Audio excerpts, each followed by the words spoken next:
Class 10 Science Chapter Chemical Reactions and Equations Part 5. Welcome to today's explainer, जहां हम class 10 science के chapter 1 chemical reactions and equations को बिल्कुल cinematic और easy way में decode करने वाले हैं। Ready? Let's dive into this. लेकिन स्टार्ट करने से पहले एक बहुत ही रिलेटेबल क्वेश्चन। कभी सोचा है कि जो चिप्स तुम इतने मजे से खाते हो, उस पैकेट में सिर्फ 30% चिप्स और बाकी 70% हवा क्यों होती है? पॉज करके थोड़ा सोचो। क्या कंपनी हमें एक्चुअली बेवकूफ बना रही है या इसके पीछे कोई बहुत डीप केमिकल लॉजिक छुपा है? और एक और डेली लाइफ मिस्ट्री है। कभी ध्यान से नोटिस किया है कि एक चमकता हुआ नया आयरन नेल थोड़े दिनों बाद उस रेडिश ब्राउन पाउडर में कैसे बदल जाता है?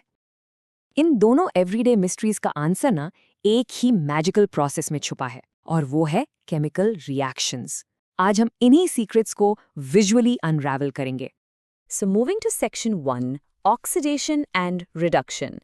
ये दो साइंटिफिक टर्म्स ना सुनने में थोड़े हैवी लग सकते हैं, पर ट्रस्ट मी, विजुअली देखने के बाद ये तुम्हारे लिए सबसे इजी कॉन्सेप्ट बन जाएगा। Okay, let's break it down. Oxidation का सिंपल मतलब है O2, यानी ऑक्सीजन का ऐड होना या फिर हाइड्रोजन का रिमूव होना या लॉस ऑफ इलेक्ट्रॉन्स। और इसके बिल्कुल ऑपोजिट रिडक्शन का मतलब है हाइड्रोजन का ऐड होना, ऑक्सीजन का रिमूव होना या गेन ऑफ इलेक्ट्रॉन्स। एक गोल्डन रूल हमेशा याद रखना, ऑक्सीडेशन इज गेनिंग ऑक्सीजन और रिडक्शन इज लूजिंग ऑक्सीजन। बस इतना ही सिंपल है ये। अब इसको एक रियल लैब एक्सपेरिमेंट से समझते हैं। इमेजिन करो, एक चाइना डिश में तुमने about 1 gram brownish copper powder लिया और उसको बर्नर पर हीट किया। तुम एक्चुअली क्या ऑब्जर्व करोगे? कॉपर के सरफेस पर ना एक ब्लैक कलर की कोटिंग आने लगेगी। ये ब्लैक सब्सटेंस है कॉपर ऑक्साइड, यानी CuO।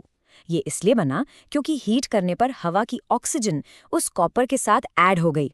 एडिशन ऑफ ऑक्सीजन हुआ ना, तो इसका मतलब यहाँ क्लियरली ऑक्सीडेशन हो रहा है।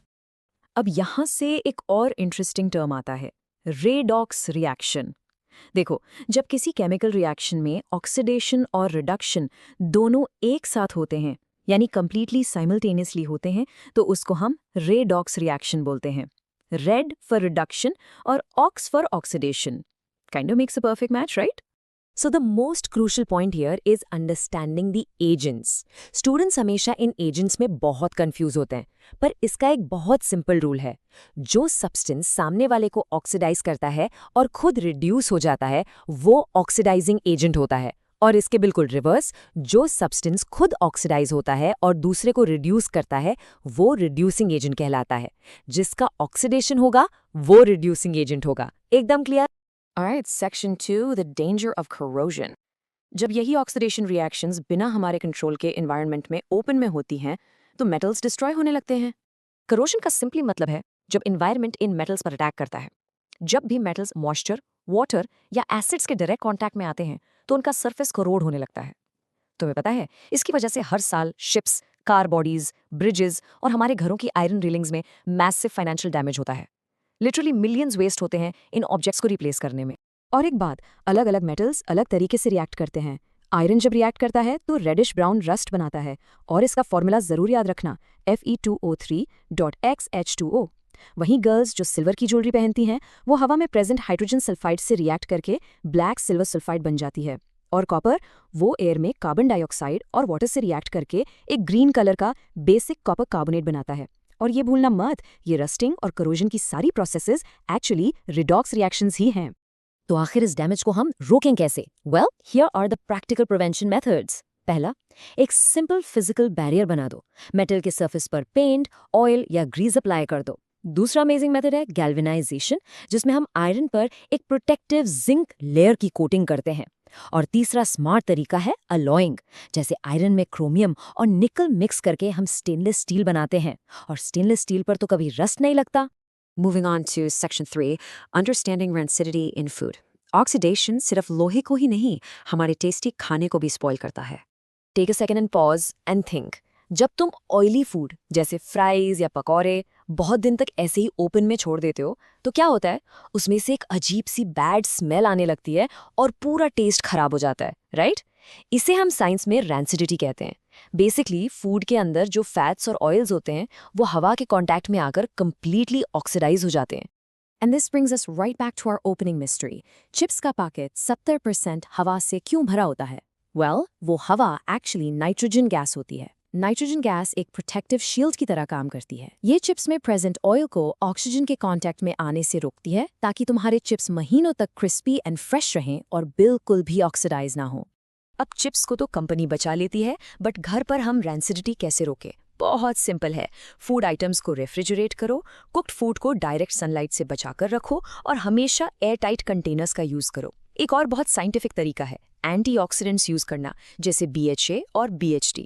ये स्पेसिफिक केमिकल्स फूड में ऐड किए जाते हैं ताकि फैट का ऑक्सीडेशन बिल्कुल स्लो डाउन हो जाए। Now for section 4, board exam booster.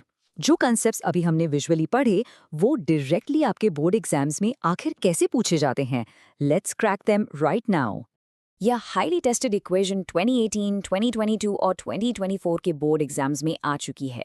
ये वही सेम कॉपर लैब एक्सपेरिमेंट है जहां ब्लैक कॉपर ऑक्साइड को रिवर्स किया गया है। जब तुम ब्लैक Cu पर हाइड्रोजन गैस पास करते हो हीट के प्रेजेंस में, तो ऑक्सीजन रिमूव हो जाता है और तुम्हें वापस अपना ओरिजिनल ब्राउन कॉपर मिल जाता है अलोंग विथ वाटर।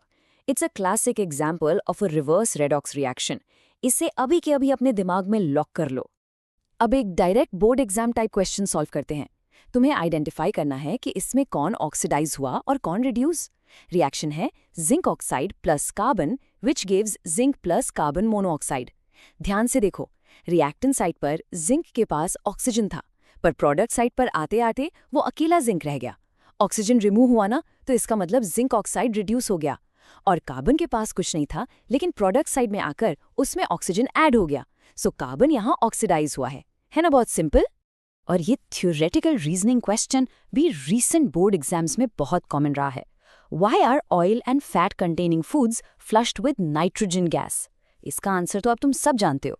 तुम्हें बस एग्जाम में लिखना है कि फूड मटेरियल को रैंसिडिटी से बचाने के लिए और उनके फैट्स एंड ऑयल्स को हवा में ऑक्सीडाइज होने से रोकने के लिए हम नाइट्रोजन गैस फ्लश करते हैं, जो effectively as an antioxidant protective shield काम करती है। ये तो एब्सोल्युटली फ्री मार्क्स हैं। Finally section 5, quick retention quiz. चलो देखते हैं आपने कितना ध्यान से इस पूरे एक्सप्लेनर को सुना। मैं यहाँ एक शॉर्ट पॉज लूंगी and you have to guess the correct answer in your mind. Ready? Question 1, जब एक कॉपर आर्टिकल एनवायरनमेंट में कोरोड होता है तो उस पर किस कलर की कोटिंग आती है?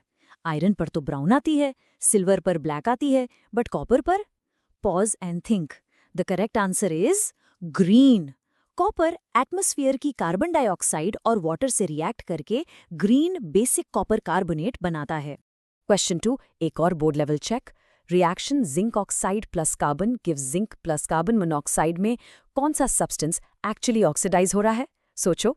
अगर तुमने अपने माइंड में कार्बन चूज किया है तो यू आर एब्सोल्युटली करेक्ट, क्योंकि कार्बन में सिंपली ऑक्सीजन का एडिशन हो रहा है, इसलिए एग्जैक्टली उसका ही ऑक्सीडेशन हुआ है। फाइनल रिकॉल क्वेश्चन, हम फूड प्रिजर्वेशन में BHA और BHT को क्यों यूज करते हैं? Think about the oily food left outside. Yes, ये दोनों पावरफुल एंटीऑक्सीडेंट्स हैं। इनको फूड आइटम्स में स्पेशली इसलिए ऐड किया जाता है ताकि फैट्स और ऑयल्स का जल्दी ऑक्सीडेशन ना हो और तुम्हारा महंगा खाना रैंसिड होने से पूरी तरह बच जाए।